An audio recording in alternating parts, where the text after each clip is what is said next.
Assalamualaikum warahmatullahi wabarakatuh. Kami dari kelompok 1 akan mempresentasikan materi dari mekanisme pasar, mata kuliah pengantar ilmu ekonomi yang diampu oleh Bapak Dr. Juni Iswanto, SEMM. Beranggotakan 5 orang, yaitu yang pertama saya atas nama Andrian Seno Wahyu Mu'arif, kemudian ada Endang Purbaningrum, kemudian Mujahid Dafa'u Fawwas Firdaus, kemudian Danu Wicaksono, dan yang terakhir Wati Tri Wahyuningsih.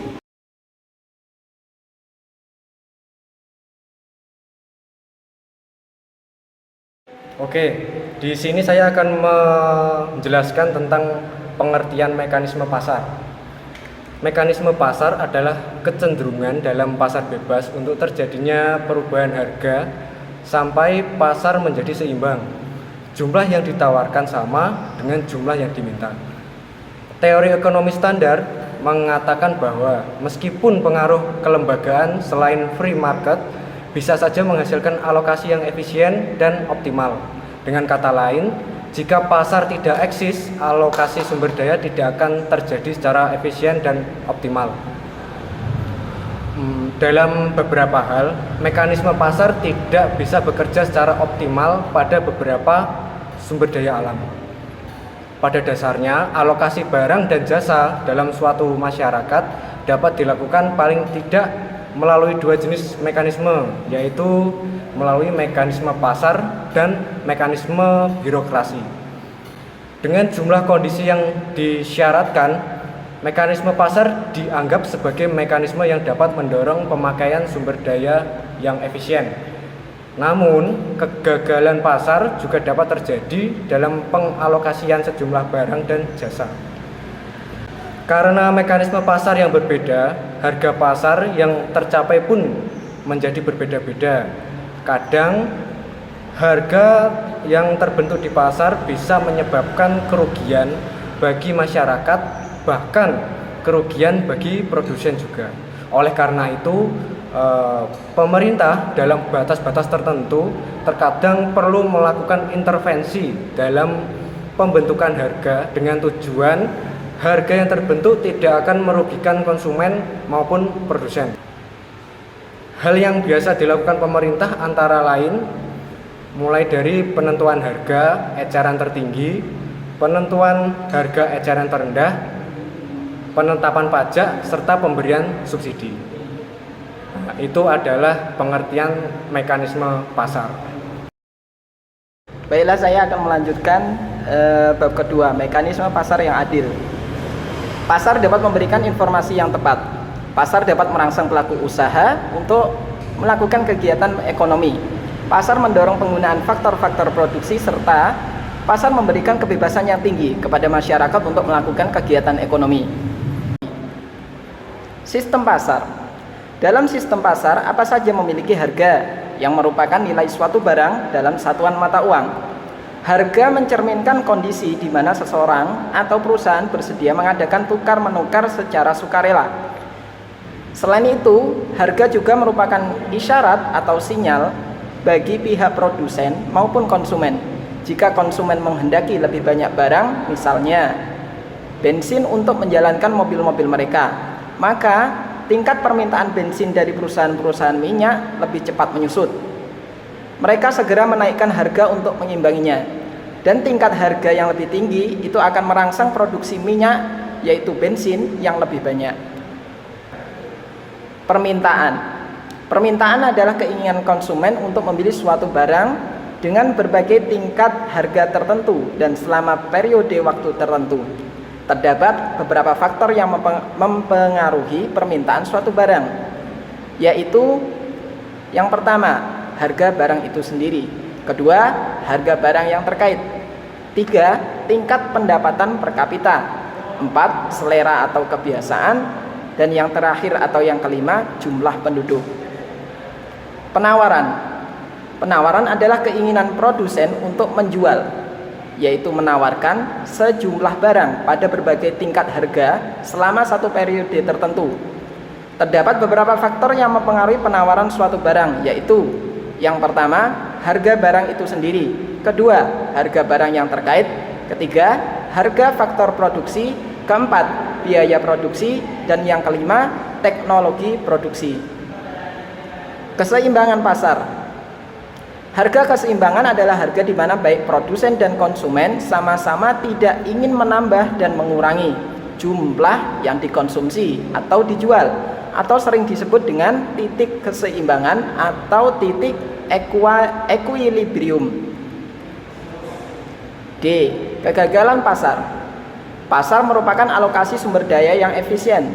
Namun, jika semua asumsinya dapat terpenuhi, antara lain pelaku harus bersifat rasional, memiliki informasi yang sempurna mengenai keadaan pasar. Pasar harus berbentuk persaingan sempurna dan barang yang ditawarkan harus bersifat privat.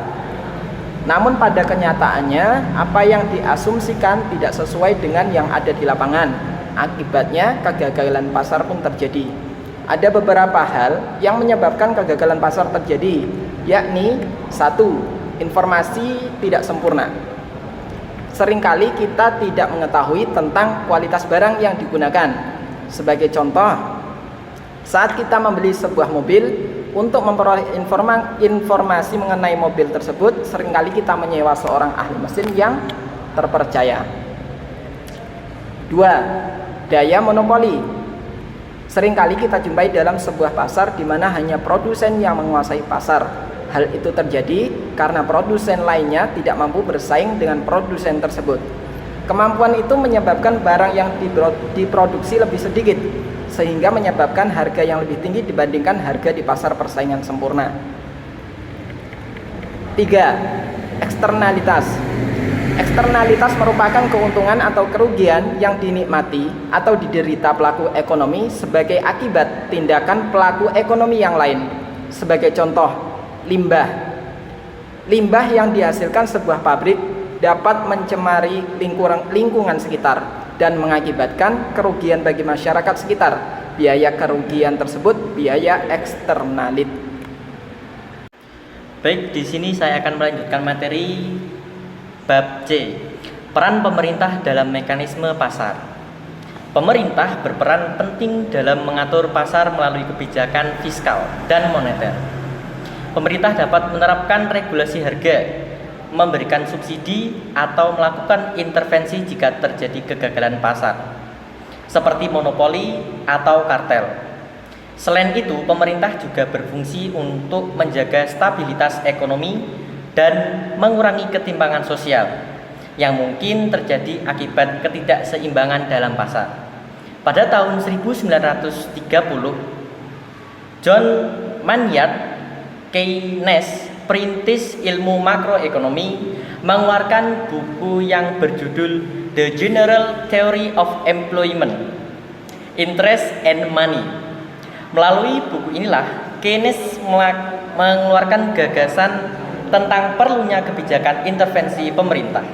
Keynes menyatakan bahwa cara terbaik untuk mengeluarkan suatu negara dari kondisi resesi atau kondisi permintaan dan penawaran di bawah kapasitas optimal adalah dengan melibatkan pemerintah, terutama untuk mendorong kembali posisi permintaan dan penawaran dalam pasar melalui kebijakan belanja dan investasi.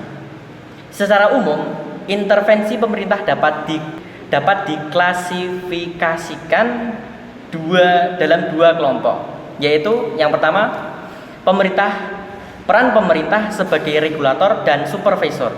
Yang kedua, peran pemerintah sebagai penyedia dan pengelola, penyedia layanan dan barang publik. Dua, penyedia kebutuhan masyarakat yang tidak dapat dipenuhi pasar.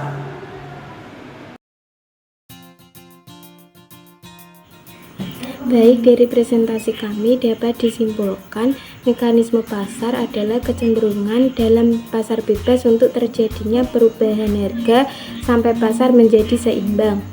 Jumlah yang ditawarkan sama dengan jumlah yang diminta. 1. Pasar dapat memberikan informasi yang tepat. Pasar dapat merangsang pelaku usaha untuk melakukan kegiatan ekonomi. Pasar mendorong penggunaan faktor faktor produksi serta pasar memberikan kebebasan yang tinggi kepada masyarakat untuk melakukan kegiatan ekonomi. 2. Sistem pasar apa saja memiliki harga yang merupakan nilai suatu barang dalam satuan mata uang. Harga mencerminkan kondisi di mana seseorang atau perusahaan bersedia mengadakan tukar-menukar secara sukarela.